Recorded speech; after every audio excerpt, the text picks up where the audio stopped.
الحمد للہ رب العالمین والصلاة والسلام علی سید الانبیاء والمرسلین اما بعد فاعوذ باللہ من الشیطان الرجیم بسم اللہ الرحمن الرحیم۔ سورۃ الشعراء چل رہی ہے اور اس کی آیت نمبر 128 کے بارے میں ہم کلام کر رہے تھے کہ اس میں حضرت ہود علیہ السلام نے اپنی قوم کو منع کیا تھا کہ تم ایسا کام نہ کرو کہ روڈ کے کنارے بلند ٹیلے بنا کے بیٹھ جاتے ہو اور راہگیروں کو تم مذاق اڑاتے ہو، ایسا نہ کرو۔ تو اس پہ ہمارا کلام چل رہا تھا کہ کسی ایک کو ٹارگٹ بنا کر اس کا مذاق اڑانا، جبکہ یہ مذاق اس کی دل آزاری کا سبب بن رہا ہو، دل دکھنے کا سبب بن رہا ہو، یہ حرام اور گناہ کبیرہ ہے۔ لہٰذا چاہے آپ خاندان میں ہوں، کزنس وغیرہ جسے جمع ہو جاتے ہیں، اسکول میں ہوں، کالج میں ہوں، محلے میں ہوں، کسی بھی مقام پر ہوں، ہاسٹل میں ہوں، اور اسی طریقے سے چاہے آپس میں سارے دوست ہی مل کر بیٹھے ہوں، قطعاً یہ کام نہیں کیجیے گا، ورنہ وقت تو بہت اچھا گزرے گا، مزہ آئے گا، ہنسی مذاق ہوگا، وقت گزرنے کا احساس بھی نہیں رہے گا، نفس کو لذت بھی حاصل ہوگی، لیکن یہ اصل میں ہم آخرت کا عذاب جمع کر رہے ہیں۔ سامنے والا اس کا دل ٹوٹ جائے گا، اس کی دل آزاری ہوگی، وہ احساس کمتری کا شکار ہوگا، اس کا اعتماد ختم ہو رہا ہے، اس سے اللہ بہت ناراض ہوتا ہے۔ لہذا اگر سابقہ زندگی پہ آپ غور و تفکر کر لیں، کبھی بھی سابقہ زندگی میں کسی کو ٹارگٹ بنا کے مذاق اڑایا تھا تو ٹھیک ہے، چلے نادانی میں ہو گیا، اب اس پر اللہ کی بارگاہ میں کامل توبہ کریں۔ اور اگر آپ کو وہ شخص مل جاتا ہے کہ جس کا اس طریقے سے مذاق اڑایا گیا تھا، چاہے کتنے سالوں پہلے، تو آپ اس سے معذرت کر لیں، معافی طلب کر لیں کہ بھئی ہم نے آپ کے بہت پہلے مذاق اڑایا تھا، شعور نہیں تھا، اب شعور حاصل ہوا ہے تو آپ سے گزارش ہے کہ آپ معاف کر دیجئے۔ تو اگر وہ معاف کر دیتا ہے بہت اچھا ہے، بالفرض اگر وہ نہیں کرتا معاف کہ میں نہیں کرتا ہوں جائیں، تو پھر بھی انشاءاللہ آپ نے چونکہ معافی مانگ لی تو آپ بری ذمہ ہوئے۔ اب اس کے لیے آپ کثرت سے استغفار کرتے رہیں، اپنی نیکیاں اسے ایصال ثواب کرتے رہیں، تو انشاءاللہ اللہ تعالیٰ اسے آپ سے بروز قیامت راضی فرما دے گا۔ اور اسی طریقے سے اگر کوئی شخص تھا، ہمیں یاد تو ہے لیکن اب وہ پتہ نہیں کہاں ہے، جسے ہوتے ہیں اسکول کالج سے فارغ ہوئے، اس کے بعد کوئی کہاں چلا گیا پتہ نہیں چلتا ہے، ایسا کوئی شخص ہے جس کے بارے میں اب آپ کو خبر نہیں، تو اس کے لیے بس اتنا ہے کہ آپ اللہ کی بارگاہ میں توبہ کریں۔ توبہ کرنے کے بعد اس شخص کے لیے جو اب آپ کو نہیں مل رہا، غیر موجود ہے، آپ کثرت سے دعائیں مغفرت کرتے رہیں، اور جو بھی نیکی کریں اس کو بھی ایصال کرتے رہیں کہ اللہ تعالیٰ فلاں کو پہنچا دے، تو انشاءاللہ عز و جل بروز قیامت اللہ تعالیٰ اپنے فضل و کرم سے اسے آپ سے راضی فرما دے گا، اور وہ آپ کی گرفت نہیں کرے گا، نہ آپ کے نام اعمال سے نیکیاں نکالی جائیں گی۔ تو یہ انہوں نے حضرت ہود علیہ السلام نے اپنی قوم کو تنبیہ کرتے ہوئے ارشاد فرمایا کہ اتبنون بکل ریع آیۃ تعبثون، کہ ہر بلندی پر تم ایک نشانی قائم کرتے ہو تاکہ تم راہگیر جو گزرنے والے ہیں ان پر ہنسو، ان پر ہنسنے کے لیے۔ ایک تو یہ وتتخذون مصانع لعلکم تخلدون، اور تم مضبوط محل بناتے ہو، بڑے بڑے محلات بناتے ہو اس امید پر کہ تم اس میں ہمیشہ رہو گے۔ تو یہ بڑے بڑے محل بنانا کوئی ممنوع نہیں ہوتا، بشرطے کہ کسی کی زمین غصب کر کے نہ ہو، حرام پیسے سے نہ ہو، اور فخر اور غرور کے لیے نہ ہو۔ ضرورت ہے، حاجت ہے تو یہ اس میں کوئی حرج بھی نہیں ہوتا، لیکن یہ اگر چیزیں غفلت پیدا کریں تو باعث ہلاکت ہیں کہ آدمی انہیں تعمیرات میں لگ جائے اور اس کے بعد وہ سوچے کہ اب تو میں کہاں ہلاک ہوں گا اور بہت سالوں تک میں زندہ رہوں گا، یا معاذ اللہ جیسے ان لوگوں کا خیال تھا کہ ہم ہمیشہ اس میں رہ جائیں گے۔ اگرچہ چاہے خیال نہ ہو، لیکن بعض اوقات آدمی کوشش ایسا کرتا ہے جو اس کا عمل بتاتا ہے کہ یہ شاید یہ سمجھتا ہے کہ میں ہمیشہ رہوں گا۔ جیسے جو لوگ پیسے کے پیچھے لگ جائیں، پہلے وہ سینکڑوں پتی تھے تو ہزار پتی سے لکھ پتی سے کروڑ پتی سے ارب پتی، خرب پتی، پھر وہ آگے بڑھنے کی جستجو رہتی ہے کہ میں آگے بڑھ جاؤں۔ یہ پیسے کی دوڑ کا فائدہ کیا ہے؟ کتنا پیسہ جمع کر لیں گے؟ اور ایسے لوگوں کو اکثر دیکھا ہے ان کے حلیے بھی خراب ہوتے ہیں، نہ بال بنانے کی فرصت، نہ اچھا لباس پہننے کی فرصت، نہ اچھا کھانا کھانے کی فرصت۔ تو کیا فائدہ ہے اس پیسوں کو ڈھیر جمع کرنے کا جب اس سے آپ نفع ہی نہیں اٹھا رہے؟ ایک دن آئے گا حضرت فوت ہو جائیں گے، یہ سارا پیسہ منتقل ہو گیا اولاد کی طرف، کیا فائدہ ہوا؟ صرف ایک نفسانی تسکین کے لیے دنیا میں جو اس پیسے کے ذریعے عزت حاصل ہوئی، اس مقام عزت کو برقرار رکھنے کے لیے آدمی اپنے آپ کو اذیت دیتا ہے، تکلیف دیتا ہے، پریشانیاں مول لیتا ہے، اپنے آرام اور سکون کو برباد کر دیتا ہے، گھر والوں سے کی تربیت سے غافل ہو جاتا ہے، لیکن بس پیسہ جمع کرنا ہے، اور پھر اچانک موت آ جاتی ہے، ختم، سب یہاں پہ پڑا رہ گیا۔ فائدہ کیا ہوا؟ نہ اللہ کو راضی کر سکے، نہ اپنے آپ کو سکون دے سکے، اور نہ ہم نے کوئی دنیا کے اندر اچھا کوئی کام کر سکے، کیا فائدہ ہوا؟ بہرحال تو کوئی پیسہ جمع کرنا منع نہیں ہوتا، بشرطے کہ حلال ذرائع سے ہو، کتنی کثرت سے جمع کریں، اور اس سے لوگوں اللہ تعالیٰ اس کے رسول کے اور لوگوں کے حقوق ادا کرتے رہیں، تو اس پیسے کو جمع کرنا کوئی ممنوع نہیں ہوتا. لیکن بہرحال پیسہ جمع کرتے ہوئے یا تعمیرات میں مشغول ہوتے ہوئے آخرت کو فراموش کر دینا یہ قابل گرفت ہے، اور یہی چیز ان لوگوں کو حاصل تھی. دوسرا عیب یہ تھا. تیسرا عیب بیان فرمایا وَإِذَا بَطَشْتُمْ، اور جب تم گرفت کرتے ہو، بطشتم جبارین، تو بڑی بے دردی کے ساتھ، سختی کے ساتھ، جبارین والی تم یعنی سختی والی گرفت کرتے ہو. ان کا طریقہ یہ تھا کہ جب کسی قوم پہ حملہ کرتے تھے تو جب ان پر غالب آ جاتے تھے تو بڑا ہی تکلیف دیتے تھے، جان سے مار دینا، اذیتیں دینا، بہت زیادہ شدید تکلیف دیتے تھے. اس کو بھی ناپسند فرمایا کہ یہ بری عادت ہے کہ جب تم کمزور پر غالب آ گئے ہو تو کرم کا مظاہرہ ہونا چاہیے. کمزور پر غالب آنے والا اپنے کرم کا اظہار کرتا ہے، لیکن تم ان کمزوروں کو مارتے ہو، دباتے ہو، جیسے عورتیں اور بچے یا بوڑھے قابو میں ان پہ بھی رحم نہیں کرتے تھے. تو اس سے منع فرمایا.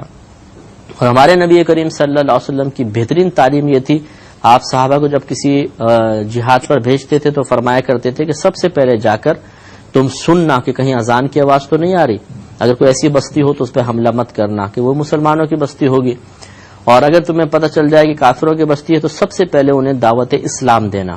اگر قبول کر لیں تو ٹھیک، اگر قبول نہ کریں تو انہیں اپنی اطاعت کی طرف مائل کرنا کہ تم ہمارا کہنا مانو اور ہمیں جزیہ دو، ہمارے ماتحت رہنے کا ٹیکس دیتے رہو، ہم تمہیں آزادی دیتے ہیں، ٹھیک ہے تم اپنی زندگی گزارو.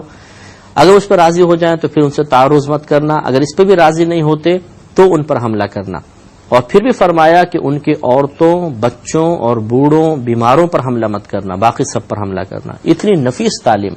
تو مذہب اسلام ہمارا بڑا نفیس مذہب ہے، اور یہ انسانیت کی بڑی قدر کرتا ہے، انسان کی قدر کرتا ہے. یہ نہیں دیکھتا کہ یہ مسلمان ہے، کافر ہے، بلکہ بنیادی حقوق جو ایک انسانیت کے ناطے ایک انسان کو حاصل ہونے چاہیے ان کا یہ بہت زیادہ لحاظ رکھتا ہے. فاتقوا اللہ واطیعون، تو تم اللہ سے ڈرو اور میری اطاعت کرو، یہ کام چھوڑ دو. پھر آگے ارشاد فرمایا اب ان کے اللہ تعالیٰ کے احسانات یاد دلائے کہ جس رب نے تمہیں نعمت عطا فرمائی، فطری تقاضا ہے کہ آدمی اپنے محسن کا کہنا مانتا ہے تو تم اس کا کہنا مانو، لہذا احسانات یاد دلانے شروع فرمائے. واتقوا الذی امدکم بما تعلمون، اور اس سے ڈرو جس نے تمہاری ان چیزوں کے ذریعے مدد کی ہے جن کو تم خود بھی جانتے ہو. تو تم اس رب سے ڈرو، اس کی اطاعت کی طرف مائل ہو جاؤ. اب جو انعامات دیے گئے ہیں، جن چیزوں کے ذریعے مدد دی گئی تھی اللہ کی طرف سے، ان کا تذکرہ فرمایا. امدکم بانعام وبنین، مدد فرمائی اللہ تعالیٰ نے تمہاری جانوروں اور بیٹوں کے ذریعے. وجنات وعیون، اور باغوں اور چشموں کے ذریعے. انی اخاف علیکم عذاب یوم عظیم، بے شک میں خوف کرتا ہوں تم پر ایک بڑے دن کے عذاب کا. بڑے دن کا عذاب سے مراد قیامت نہیں، بلکہ جس دن وہ عذاب نازل ہوگا وہ ایک بہت بڑا دن ہوگا کہ اس میں بڑا تغیر ہوگا، بڑا تبدل ہوگا، اللہ کا غضب جوش پر ہوگا.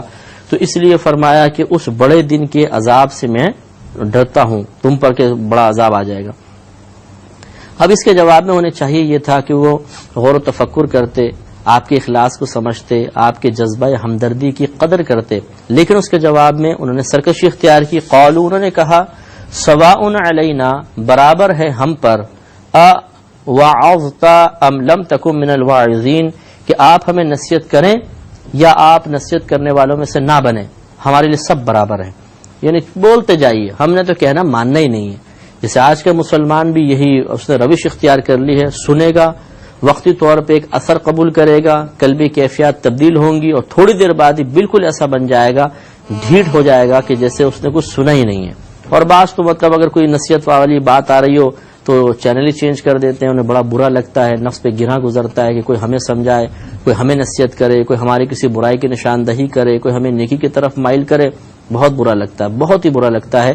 مت کر نصیحت ناصحہ، دل میرا گھبرائے ہے، اس کو دشمن جانو ہوں جو مجھ کو سمجھائے ہے. اب یہ ایک شعر پر ہم عمل کر رہے ہیں کہ اگر کوئی ہمیں سمجھاتا ہے پیار سے، محبت سے، تو بڑی تکلیف ہوتی ہے، اذیت ہوتی ہے، باتیں رکاوٹ محسوس ہوتی ہے، قلب میں اس کے لیے ناپسندیدگی کے جذبات میں مدار ہو جاتے ہیں، اور ہم کہتے ہیں خاموش ہو جائے، بس کہاں یہ باتیں کر رہا ہے، کہاں یہ بول رہا ہے. یہ ایک غلط روش ہے، ایسا نہیں ہونا چاہیے. یہ تو ان قوموں کی روش تھی کہ نبیوں نے جب براہ راست ان کو تبلیغ کی تو انہوں نے اسی قسم کے جملے کہے تھے. وہ قومیں بھی ہلاک ہوئیں. یہ اللہ کرم ہے کہ ہم اس طرح ہلاک تو نہیں ہو رہے، لیکن اگر ہم نے توبہ نہیں کی تو آخرت میں ہو سکتا ہے کہ گرفت ہو جائے. پھر انہوں نے کہا کہ ان ھذا الا خلق الاولین، کہ یہ جو آپ جو کچھ کہہ رہے ہیں نا یہ تو پہلے والوں کا طریقہ ہے، پہلے والوں کی عادتیں ہیں، یعنی ان سے پہلے بھی ایسے ہی ہوتا رہا ہے کہ لوگوں نے تبلیغ کی کوشش کرتے رہے، رسول وغیرہ، یہ تو پہلے بھی ہوتا رہا ہے، اطاعت ہم نہیں کریں گے۔ وما نحن بمعذبین، اور انہوں نے کہا کہ ہم ان لوگوں میں سے نہیں ہوں گے کہ جنہیں عذاب میں مبتلا کیا گیا، یعنی عذاب کی وعید سنائی گئی تو اس کو بھی جھٹلا دیا کہ نہیں معاذ اللہ۔ اب اس میں صراحتاً آپ دیکھیں کہ نبی کو جھٹلانا ہے کہ آپ جھوٹ بول رہے ہیں، ہم تو عذاب والوں میں سے ہوں گے نہیں، نبی کہہ رہا ہے تم پہ عذاب آئے گا، وہ کہہ رہے ہیں ہم عذاب والوں میں سے نہیں ہوں گے۔ یہ بھی ان کے بہت بڑا جرم تھا کہ انہوں نے نبیوں کی طرف جھوٹ کی نسبت کی۔ جب یہ سارا معاملہ ہوا تو پھر وہی ہوا کہ جب اطاعت نہیں کی تو ان پہ عذاب نازل ہوا، تو اللہ نے ارشاد فرمایا فَكَذَّبُوهُ، تو انہوں نے ان کو ہود علیہ السلام کو جھٹلایا، فَأَهْلَكْنَاهُمْ، تو ہم نے انہیں ہلاک کر دیا ایک تیز ہوا کے ذریعے، ایسی آندھی آئی کہ سارے مکان اڑ گئے اور یہ سب ہلاک و برباد ہو گئے۔ اِنَّ فِي ذَلِكَ لَآيَةً، بے شک اس میں ضرور ایک نشانی ہے، وَمَا كَانَ أَكْثَرُهُم مُؤْمِنِينَ، اور ان میں سے اکثر ایمان لانے والے نہیں تھے۔ وَإِنَّ رَبَّكَ لَهُوَ الْعَزِيزُ الرَّحِيمُ، اور بے شک تمہارا رب ہی غالب مہربان ہے۔ کذب ثمود المرسلین، جھٹلایا سمود قوم نے مرسلین کو، رسولوں کو۔ اذ قال لهم اخوهم صالح الا تتقون، جبکہ کہا ان کے لیے ان کے ہم قوم صالح علیہ السلام نے کہ کیا تم ڈرتے نہیں ہو۔ انی لکم رسول امین، بے شک میں تمہارے لیے اللہ کا بھیجا ہوا رسول امانت دار ہوں۔ فاتقوا اللہ واطیعون، تو تم اللہ تعالی سے ڈرو اور میری اطاعت کرو۔ وما اسألکم علیہ من اجر، اور میں تم سے اس پر کسی اجرت کا سوال نہیں کرتا ہوں۔ ان اجریہ الا علی رب العالمین، میرا اجر تو رب العالمین کے ذمہ کرم پر ہے۔ پھر ارشاد فرمایا اتترکون فی ما ہاہنا آمنین، کیا تم یہاں کی نعمتوں میں چین سے چھوڑ دیے جاؤ گے، تمہیں رہنے دیا جائے گا؟ یعنی ان کو ڈرانا شروع فرمایا کہ تم اللہ کی طرف مائل ہو جاؤ، کیوں یہ سمجھتے ہو کہ جتنے تمہیں اللہ نے نعمت عطا فرمائی ہیں تم ان میں ہمیشہ ہمیشہ رہو گے؟ ایسا نہیں ہے۔ جیسے فرمایا اتترکون فی ما ہاہنا آمنین، کیا تم یہاں کی نعمتوں میں آرام سے امن والے ہو کر چھوڑ دیے جاؤ گے؟ فی جنات وعیون، باغوں اور چشموں میں، وزروع ونخل طلعها حضیم، اور کھیتیوں میں اور ایسی کھجوروں میں کہ جن کا جو کھجوروں کا گچھا ہے وہ نرم و نازک ہے، کیا ان میں تم ہمیشہ چھوڑ دیے جاؤ گے؟ یہ سمجھتے ہو؟ وَتَنْحِتُونَ مِنَ الْجِبَالِ بُيُوتًا فَارِحِينَ، اور تم پہاڑوں میں مہارت کے ساتھ گھر بناتے ہو، تکبر کرتے ہوئے، غرور کرتے ہوئے تم یہ گھر تیار کرتے ہو۔ یہ پہاڑوں میں گھر بناتے تھے، بڑے بڑے گھر تھے ان کے، پہاڑ تراش کے۔ اللہ نے ان کو اتنی مہارت دی تھی کہ پہاڑیاں کھود کے انہوں نے باقاعدہ اندر پورے گھر، کمرے وغیرہ تیار کر رکھے تھے، اور اس پہ بڑا فخر کرتے تھے کہ اتنی ان کو مہارت حاصل تھی۔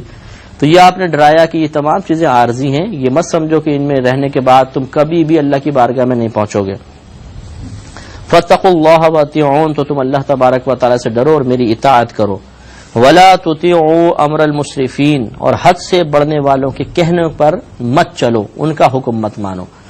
مسرفین سے مراد یہاں پہ فرمایا گیا کہ یا تو جو اس قوم کے برے لوگ تھے وہ مراد ہے، یا حضرت صالح علیہ السلام کی اونٹنی کو ہلاک کرنے میں 9 اشخاص کا زیادہ کردار تھا، وہ مراد ہے کہ ان لوگوں کے کہنے پہ مت چلو ورنہ ہلاک ہو جاؤ گے، ان کی اطاعت مت کرو۔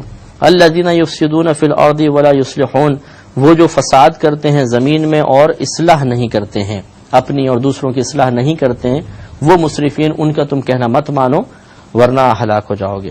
قالوا، انہوں نے کہا، انما انت من المسحرین، کہ محض آپ تو ان لوگوں میں سے ہیں جن پر جادو کر دیا گیا ہے، یعنی معاذ اللہ آپ تو سحر میں گرفتار ہیں، جادو، اسی لیے عقل آپ کی معاذ اللہ کام نہیں کر رہی کہ آپ ایسی باتیں کر رہے ہیں، تو انہیں جادو میں مبتلا قرار دے دیا قوم نے۔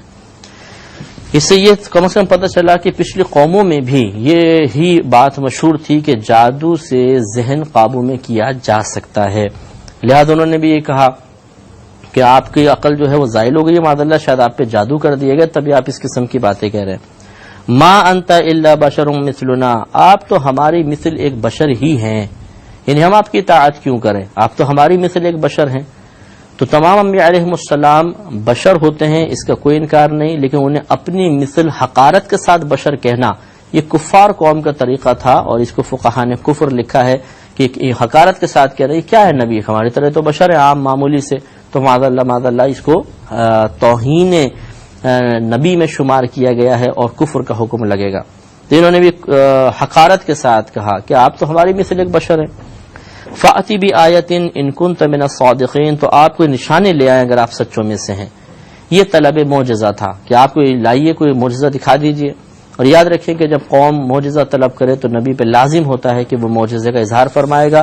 لہٰذا جب انہوں نے یہ مطالبہ کیا تو نوح علیہ السلام نے اللہ کی بارگاہ میں، یہ حضرت صالح علیہ السلام نے اللہ کی بارگاہ میں دعا کی تو پہاڑی سے ایک اونٹنی نمودار ہوئی تھی، اور کہا جاتا ہے مفسرین نے فرمایا کہ اس کا سینہ جو تھا وہ 60 گز کا تھا، اتنی لمبی چوڑی وہ اونٹنی تھی۔ اور یہ جب آئی تو آپ نے یہ قاعدہ بنایا جو آگے بیان ہو رہا ہے کہ ایک دن یہ اونٹنی پانی پیے گی اور ایک دن تم لوگ پیو گے۔ یہ اونٹنی اصل میں اتنا پانی پیتی تھی کہ سارے چشمے خشک کر دیا کرتی تھی، اور دوسرے دن پھر یہ بالکل پانی نہیں پیتی تھی، تو اگلے دن وہ چشموں میں پھر پانی ابل آتا تھا تو یہ لوگ پیا کرتے تھے۔ یہ گویا کہ اللہ کی طرف سے آزمائش تھی۔ پہلے انہیں سیدھے سیدھے تبلیغ دین فرمائی، کوئی آزمائش میں مبتلا نہیں کیا، لیکن اکثر ایسے ہی ہوتا ہے کہ ہم جب کوئی بغیر آزمائش کی چیز ملتی ہے عموماً تو ہم نہیں مانتے ہیں، پھر جب ہمیں آزمائش میں مبتلا کر دیا جاتا ہے پھر ہمیں اللہ تعالیٰ یاد آتا ہے۔ یہی اس قوم نے بھی اختیار کیا کہ جب ان کو بغیر کسی آزمائش کے تبلیغ دین فرما رہے تھے اور ان کا اسلام مقبول تھا تو مانے نہیں، اب آزمائش میں مبتلا ہوئے تو پھر گڑبڑ شروع کی۔ اس پہ انشاءاللہ کلام جاری رہے گا۔ وآخر دعوانا ان الحمد للہ رب العالمین۔